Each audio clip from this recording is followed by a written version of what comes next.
Welcome to the Boardroom Coach. I'm John McLaughlin, and this is the Daily Lens.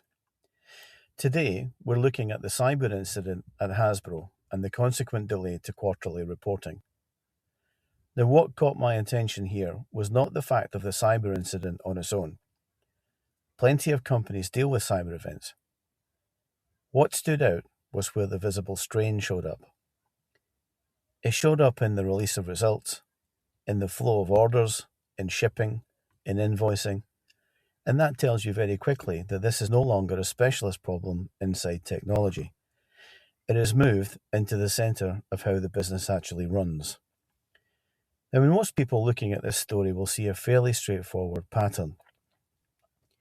Hasbro detected unauthorized access, they took some systems offline, brought in outside experts, kept core operations moving, and still put out preliminary numbers that were better than the market expected.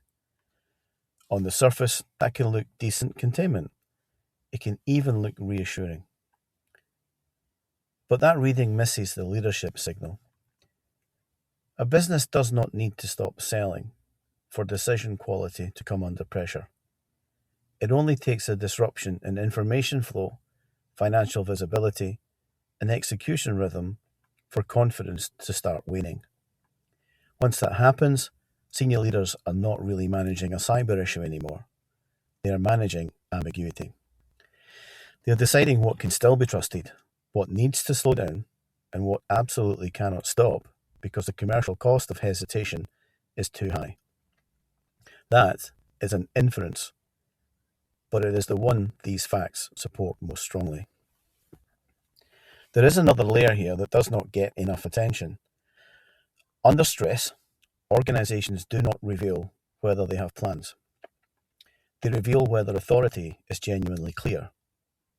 Finance wants precision. Operations want workarounds. Legal wants control. Commercial teams want confidence in front of customers. And boards want assurance. A lot of executive teams look aligned when the information is complete and the systems are stable. Fewer stay aligned when those priorities collide.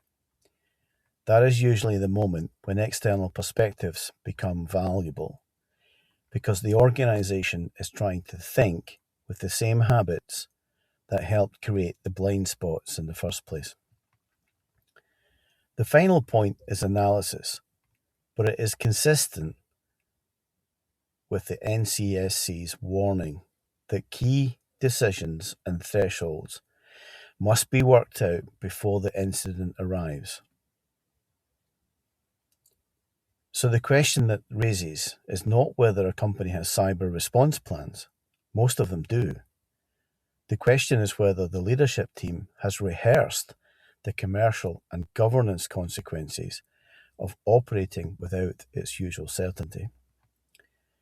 When the numbers are delayed, the systems are patchy, and customers still expect confidence, who is actually equipped to lead? That's all from the Boardroom Coach. Until tomorrow, thanks for listening.